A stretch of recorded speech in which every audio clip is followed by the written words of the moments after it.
Muy buenas noches. El ex consejero jurídico de la presidencia, Julio Scherer, el hombre más fuerte, podemos decir, de la primera parte del sexenio del presidente López Obrador, declaró que el fiscal general de la República, Alejandro Gertz Manero, y la presidenta de la mesa directiva del Senado, entonces secretaria de Gobernación, Olga Sánchez Cordero, están llevando a cabo una persecución en su contra por inculparlo de temas de venganzas personales. En fin, este es un tema de la mayor importancia porque demuestra que tres de las personas más cercanas al López Obradorismo están peleadas y, bueno, pues están filtrando información y la pregunta es cuáles serán las implicaciones de este caso.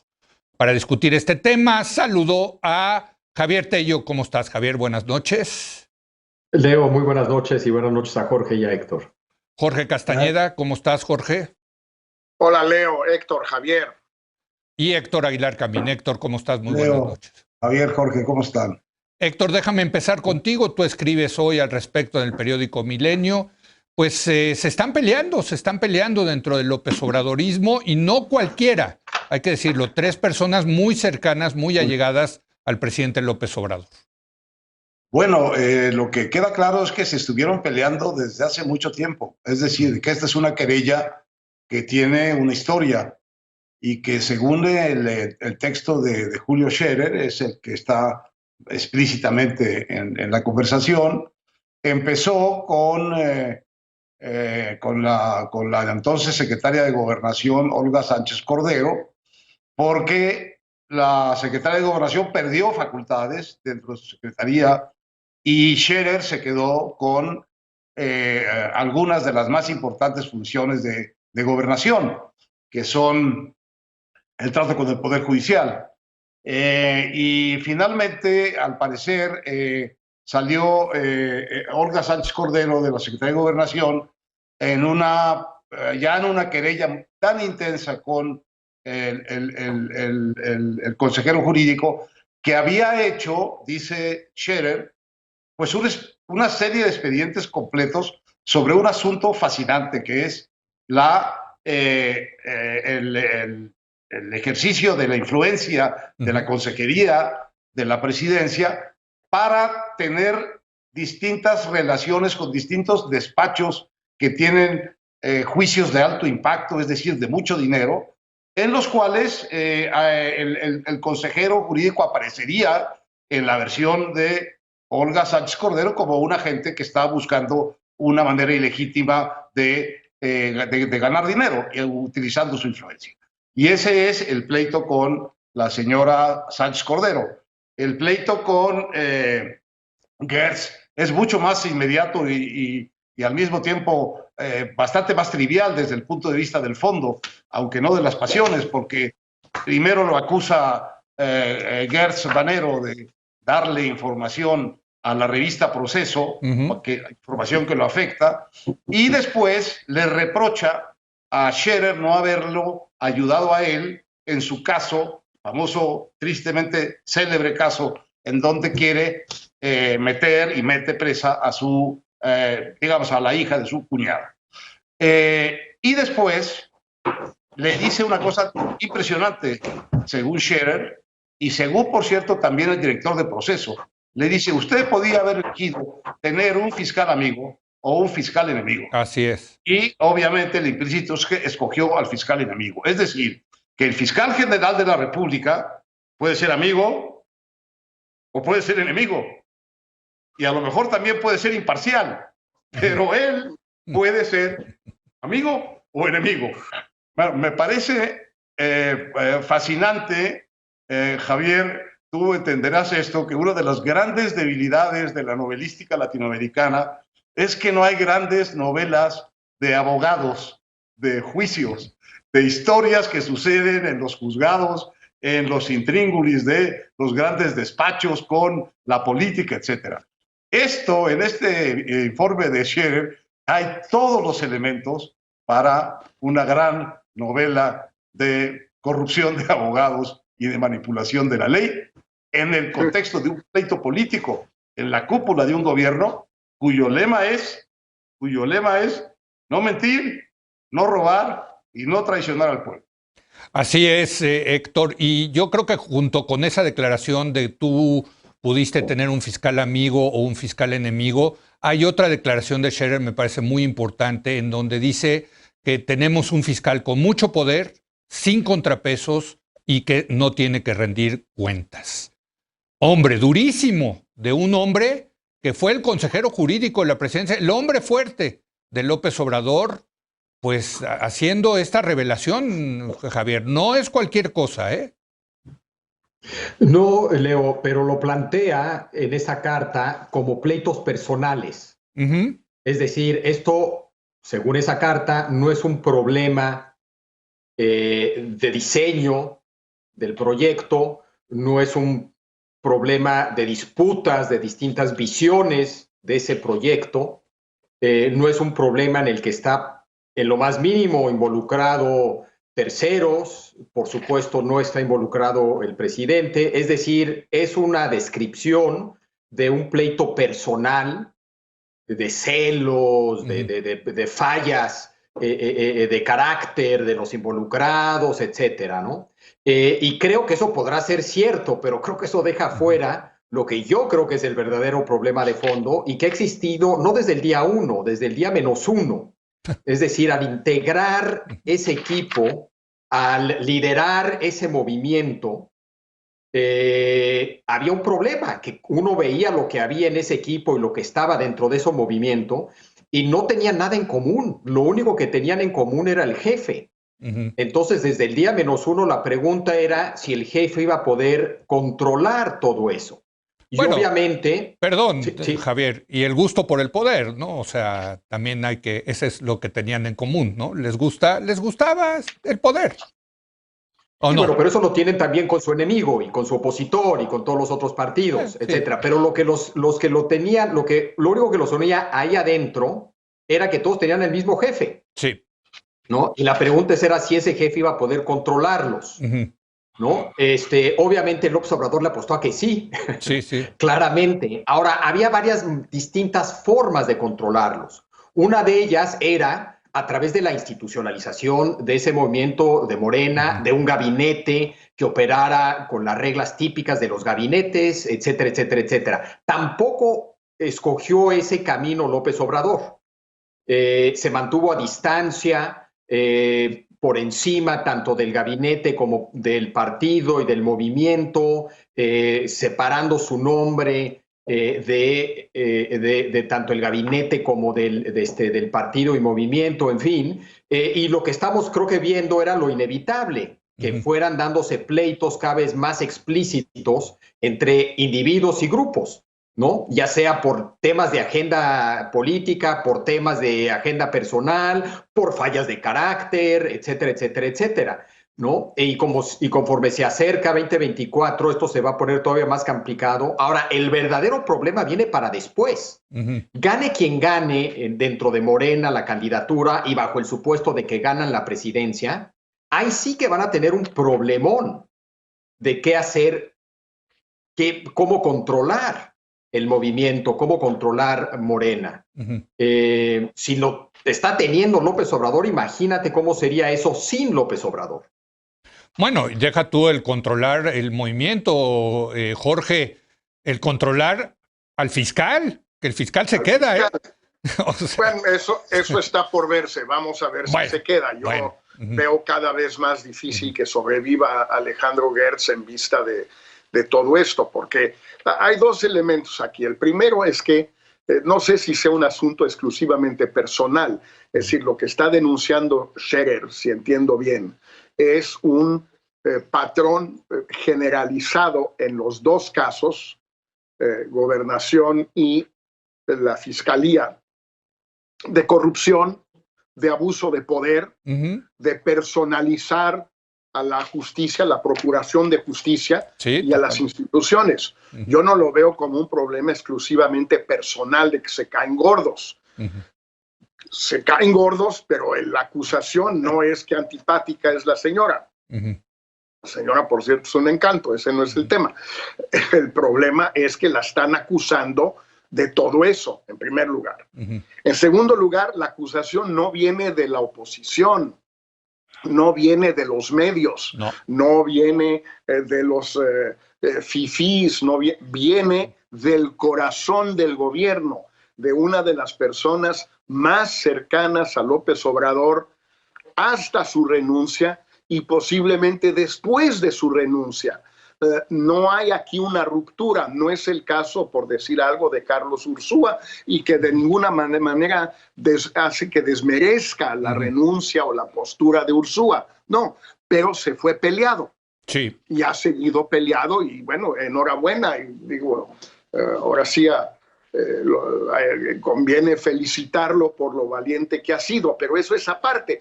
En el caso de Scherer no parece haber esa ruptura, o si la hay, no la ha revelado. Entonces tenemos a una figura que fue cercanísima al presidente, que hasta nueva orden sigue cerca del presidente y que está denunciando fenómenos de corrupción, de abuso de autoridad, de abuso de poder, de politizar la procuración de justicia, todo lo que dice media humanidad, todo eso, pero lo dice uno de los 3 o 4 personajes más cercanos a López Obrador. Pues a mí sí me parece que es un asunto de extrema gravedad, y yo la verdad no veo cómo pueda sobrevivir Gertz en esta situación, en vista de que no se puede ir Scherer porque ya se fue, y tampoco se puede ir Olga porque ya la fueron. Pues el único que se puede ir es Gertz, pues ¿quién más? Y hablando, por cierto, de control, Héctor, sabemos que el presidente le encargó, cuando se fue Scherer, el hombre fuerte, digamos, la persona fuerte, para no ponerle género, la persona fuerte de este gabinete pasó a ser Adán Augusto López, el nuevo secretario de Gobernación, a quien entiendo que le encargó el presidente, pues tratar de pacificar este conflicto entre estas partes. Y bueno, pues no lo ha logrado, Héctor. A todas luces no lo ha logrado con esta revelación de Scherer en proceso de esta semana, ¿no? Bueno, el tema es que Scherer está en una posición defensiva, y por eso es que toma la ofensiva, porque siente venir sobre él pues todo el armado del fiscal, con una cosa que está muy repetida en el texto y que me parece que es la parte, digamos, más sistemática. En esto voy a diferir con Javier. Yo creo que sí hay un asunto, desde luego, de un pleito personal. Scherer llega a decir que de qué tamaño será el desacuerdo personal o la enemistad personal, que Scherer llega a decir que en Olga Sánchez Cordero y en Gertz habita la traición, y que están renunciando a lo que prometieron de cumplir y hacer cumplir la ley. O sea, la agresividad personal es enorme. Pero lo que es sistemático aquí es cómo aparece en la operación cotidiana del gobierno esta figurita que se me empieza a aparecer por todos lados, que es el criterio de oportunidad. Sí. Porque es con el criterio de oportunidad, con el uso que este gobierno le ha dado a esa noción, que no sé si este gobierno puso, pero es el que ha utilizado, el que sistemáticamente le ha permitido crear los casos, fallidos o no fallidos, importantes que ha tenido durante estos años. Y es precisamente con este criterio de oportunidad con el que Olga Sánchez Cordero acusa al consejero de la presidencia de usar su influencia para ganar dinero ilícitamente, y es con este criterio de oportunidad que el fiscal Gertz está acusando al exconsejero de la presidencia, Scherer, por la declaración de testigos protegidos a los que les conviene por el criterio de oportunidad echar echar por la borda a otros. Bueno, este criterio de oportunidad, que a mí siempre me ha parecido francamente muy discutible, es un criterio de oportunidad en el cual cualquiera que haya delinquido de una manera efectiva y quiera poner dinero y acercarse a las autoridades para poner dinero y para poner delaciones, puede ver reducido su delito. Es decir, es un criterio que está invitando a la corrupción institucional, de perdonar delitos por dar dinero, por reparar el daño o por denunciar a otros que han cometido delitos. Este es el criterio de oportunidad que está en el centro de esta querella. Esta es la figura sistemática que está en las acusaciones, que le hace Gertz a Scherer, que le hace Olga Sánchez Cordero a Scherer, y que Scherer dice que son los instrumentos con los cuales lo están extorsionando. Es este asunto que ha sido sistemático en la cúpula del gobierno desde el principio de su ejercicio político. Sabemos muy bien, es la politización de la justicia llevada a unos niveles que no habíamos visto. Pero, a ver, yo creo que aquí sobre la mesa pone un tema muy importante, Héctor, que es el tema de la delación premiada, que ha funcionado en sistemas jurídicos durante muchos años. Yo cuando entrevisté a Sergio Moro, que ustedes saben fue el fiscal ese que llevó a la cárcel en el tema de Odebrecht y que genera muchas polémicas en Brasil, Javier, pero él me decía, sí, la delación premiada es un buen instrumento, pero te tienen que dar pruebas, te tienen que dar evidencia de lo que ellos están acusando, estos criminales a los que les vas a premiar por hacer la delación.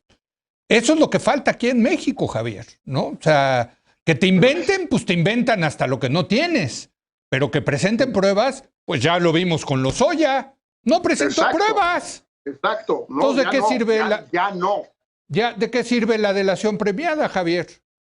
Sí, otra vez, falta eso en México y muchas otras cosas más en nuestro aparato de justicia, sin lugar a duda. Yo creo que esa herramienta que, si bien funciona en otros sistemas, a veces bien, a veces no tan bien, siempre ha sido cuestionada por muchos. Es decir, hay países donde se utiliza mucho y países donde en general han preferido no usarla. Entonces, estoy de acuerdo, Leo, en que puede funcionar siempre y cuando vaya acompañada de varias cosas, y también hay que reconocer que incluso en esos casos es una figura que genera cierta controversia. En cuanto a la parte de que es un pleito personal, yo obviamente no pienso que es un pleito personal. Lo que argumento es que en la carta que manda Scherer es lo que pareciera estar argumentando, es decir, es una carta que apela al gran jefe, López Obrador, diciéndole aguas que hay estas dos manzanas podridas que hay que sacar. Pero tú y el modelo y el proyecto es perfecto. El problema son 2 o 3 individuos, ¿no? El zar nunca tiene culpa de nada, es quien lo rodea, ¿no? Entonces, la carta presenta esa hipótesis, es decir, yo leal y fiel al líder, tengo que hablar y tengo que señalar a 2 manzanas podridas que están motivados, no tienen un proyecto alternativo de nación al proyecto alternativo de nación. No. Es un tema de falla personal, no son venganzas personales, no hay aquí un tema político. No hay aquí un conflicto político dentro de la gran coalición. Todos estamos unidos en ese sentido. El problema es individuos y el problema es personal. Entonces, esa es la descripción que hace. Yo creo que está equivocada por las razones que da Héctor, por las razones que da Jorge. Pero ese es el retrato que hace. ¿Qué tanto sea creíble, qué tanto sea sostenible? Mi argumento sería que para nada, que incrementarán este tipo de problemas, y sobre todo si ganara Morena la presidencia en 2024, ese va a seguir siendo un problemón y un problema todavía mayor. Pero en efecto, lo que dices, Leo, y lo que dice Héctor también, de la manera en que ha sido utilizada esa herramienta en México del criterio de oportunidad, pues no ha sido la mejor, sin lugar a duda. Y claramente, teniendo el sistema de justicia que tenemos, era poco probable que fuera bien utilizada. Es decir, el problema es un problema de la capacidad de ese sistema, de la corrupción de ese sistema. Le des la herramienta que le des, es poco probable que la use adecuadamente. Y en este caso, pues lo estamos viendo cómo está usando esta herramienta en particular. Bueno, hay sobre la mesa dos temas, Jorge, el tema de la delación premiada, pero también el de la responsabilidad del líder, del presidente en este caso, ¿no? Es como decía el zar, no tiene la culpa. Pues yo también nos lo escuchaba con los cubanos que decían, Fidel no tiene la culpa, chico, le mienten, a Fidel le mienten, ¿no? No, Fidel también tenía la culpa. A ver, o sea, si hay una responsabilidad, si hay una responsabilidad del jefe del Ejecutivo o no. No es que también tenía la culpa. Sí. Toda la culpa era de Fidel en un sistema de concentración total del poder en una sola persona. Toda la culpa de Ucrania la tiene Putin, no sus generales, no el jefe de inteligencia que fue humillado, no los pobres soldados rusos. La culpa la tiene Putin porque es un sistema de centralización completa del poder. Y el de México pues no es muy distinto en este sexenio. Tiene todo el poder López Obrador y la culpa o la responsabilidad de todo lo que pasa es de él. Y en efecto, el tema de la delación premiada, pues sí, probablemente en el país que tenemos, pues era poco probable que no se prestara a todos estos excesos. El caso más escandaloso, desde luego, Leo, es el de Lozoya, sí, que prometió el oro y el moro, hablando de Sergio Moro, y pues la verdad no pudo cumplir con nada, pero absolutamente nada, reconocido por Gertz, ya no... De nuevo, no dicho por la oposición, por los críticos, por los columnistas, por los directores de Nexos o de Letras Libres. No. Dicho por Gertz. Ahora, el presidente se lava las manos hoy, diciendo que él no tiene nada que ver en esto, que es un problema de tribunales. Para empezar, no es cierto, es una mentira más. Es un problema de sus colaboradores. Hay un problema de tribunales, pero ese no es el tema. El tema es la acusación que hace uno de sus colaboradores más cercanos a dos de sus colaboradores más cercanos. Y bueno, pues eso no puede lavarse las manos tan fácilmente. El otro tema que también creo que vale la pena ahorita tocar, Leo, es que aunque digamos la República esté con Scherer, porque pues si escribe en Proceso y es el hijo del fundador de Proceso y dice tantas verdades, pues tiene que ser un héroe. Un pequeño detalle, no dice que hay que hablar y nos cuenta muchas cosas, no nos cuenta por qué renunció o si fue renunciado. De eso no nos dice una palabra. Porque no creo que ni Olga Sánchez Cordero ni que Gertz lo hayan corrido. Si alguien lo corrió López Obrador. Y si no lo corrió, pues entonces él se fue. Y si se fue, él por algo se debe haber ido. Entonces, el presidente, perdón, Jorge, el presidente sí ha dicho hace unos días que tuvo que salir del gabinete por los conflictos que tenía con Olga Sánchez Cordero. O sea, sí lo dijo López Obrador. Eso dice López Obrador, correcto, pero correcto. Scherer no dice ni sí ni no, y no nos ilustra mayormente sobre todo esto, que hubiera sido o sería interesante saber por qué se fue. Pleitos con Olga Sánchez Cordero, hombre, si no parece ser un pleito de una gravedad enorme. La señora fue florero en Gobernación y en el Senado no llega ni a florero. Entonces, pues no parece que un pleito con ella amerite que se vaya uno de los hombres más poderosos del gobierno. Por cierto, aquí hay que decir que cuando se fue, el día que se fue, el presidente López Obrador lo caracterizó como un hermano. Es un hermano para mí. O sea, por eso es la importancia de este caso, Héctor. No estamos hablando de cualquier persona, caray. Mira, la lógica en la que está emitiendo este comunicado muy importante, Scherer, es distinta, muy distinta de la lógica en que lo hace, por ejemplo, Ursúa, ya que lo mencionó Jorge. Sí.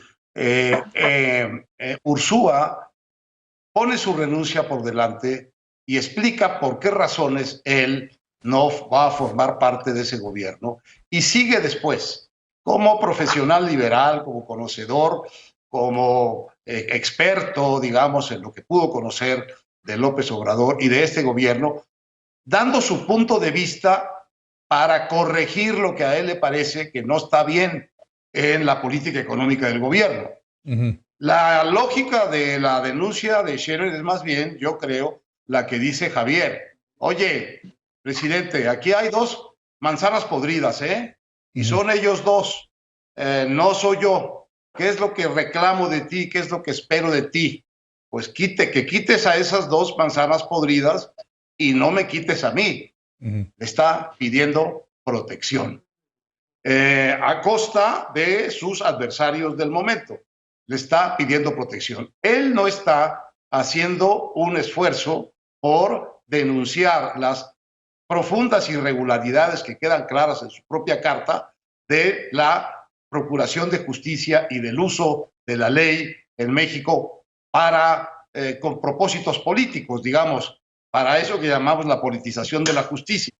Él no dice, ni por casualidad, oigan, pues esto está muy mal hecho porque si ya teníamos una licenciatura en politización de la justicia, la verdad no deberíamos estar cursando tantos doctorados, ¿no? Deberíamos más bien de renunciar a nuestra experiencia histórica y arreglar esto, porque este es un gobierno que no miente, que no roba, que no traiciona al pueblo.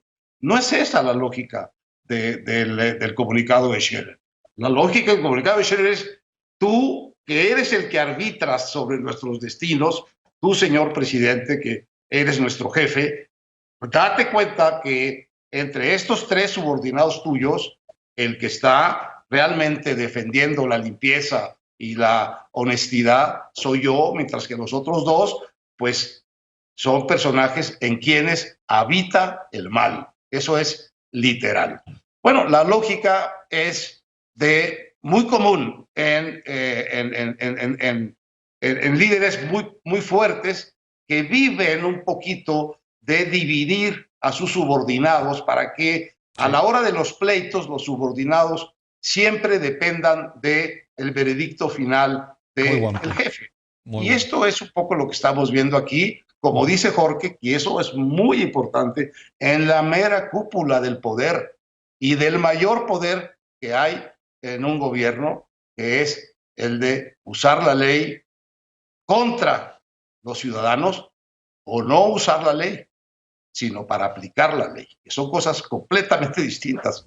Aplicar duramente la ley y utilizar la ley para venganzas, para objetivos políticos que son probablemente ilegales en sus procedimientos. Y esto es lo que estamos viendo, la ilegalidad activa de este gobierno, expresada en la discordia de tres de sus puntales. Pues muy interesante esto de casi, bueno, no casi, completamente maquiavélico del divide y vencerás por el propio jefe. Oigan, pero se me acabó el tiempo de este primer segmento y sí queremos entrarle al debate de la inauguración del nuevo Aeropuerto Internacional Felipe Ángeles. Regresamos en un momento más.